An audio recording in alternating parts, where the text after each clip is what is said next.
আজকের ভিডিওতে কথা বলবো তাণ্ডব সিনেমায় কি ভিলেন হিসাবে আমিন খান থাকতে যাচ্ছে। হ্যাঁ, এই ঘটনাটা কিন্তু সত্যি হতে পারে যদি তাণ্ডব টিমের পক্ষ থেকে কোনো ঘোষণা আসে যে আমিন খানকে তারা ভিলেন হিসাবে নেবে, তাহলে কিন্তু তারা নিতেই পারে। এখন পর্যন্ত তাণ্ডব সিনেমায় কিন্তু ভিলেন নিয়ে কোনো খোঁজ পাওয়া যায়নি, আর আমিন খানকে কিন্তু ভিলেন হিসাবে খারাপ হবে না, কেননা কয়েকদিন আগেই সে একটা অ্যাড করেছিল এবং সেখানে তাকে এত সুন্দরভাবে দেখা গিয়েছিল যে তাকে ভিলেনের লুকেই মানাবে। তো যদি তাণ্ডব সিনেমায় তাকে কাস্ট করা হয় তাহলে কিন্তু খারাপ হবে না।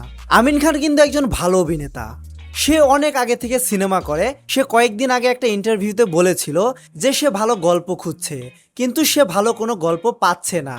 তো ভালো কোনো গল্প পেলেই সে ওই সিনেমাতে কাজ করবে। তো রায়হান রাফির মতো ভালো গল্প কিন্তু এই ইন্ডাস্ট্রিতে কেউ আর বানাতে পারবে না, এবং ভবিষ্যতেও এরকম ভালো ডিরেক্টর আসবে কিনা সেটা নিয়েও সন্দেহ রয়েছে। শুধু রায়হান রাফি আমিন খানকে খুব সুন্দরভাবে প্রেজেন্ট করতে পারবে, যেভাবে আমিন খান নিজেকে প্রেজেন্ট করতে চেয়েছে। আমরা কিন্তু ইন্ডিয়ার সিনেমাগুলোতে দেখেছি, যেমন ধরেন লোকেশ কানাকারাজ, সে কিন্তু কামাল হাসানকে কি সুন্দরভাবে প্রেজেন্ট করেছে বড় স্ক্রিনে, এবং কালকে সিনেমায়ও অমিতাভ বচ্চনকে খুব সুন্দরভাবে প্রেজেন্ট করা হয়েছে। তো এইভাবে যদি আমিন খানকে স্ক্রিনে ফিরিয়ে আনা যায়, দর্শক কিন্তু তাহলে সেটা ভালোভাবেই নেবে।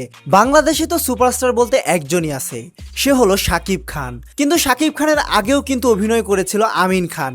তো সেই অনুযায়ী যদি এখন নতুন করে সেই স্ক্রিনে আসে, তাহলে কিন্তু শাকিব খানের কম্পিটিটর হিসাবে সে আসতে পারে। আর এরকম কিন্তু দরকার।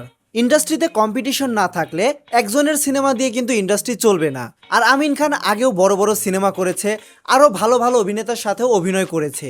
তো তাণ্ডব সিনেমায় যদি আমিন খান ভিলেন হয় তাহলে কেমন হবে সেটা কমেন্টে জানাতে পারেন। সিনেস্কোপের সম্পূর্ণ ভিডিওটি দেখার জন্য ধন্যবাদ।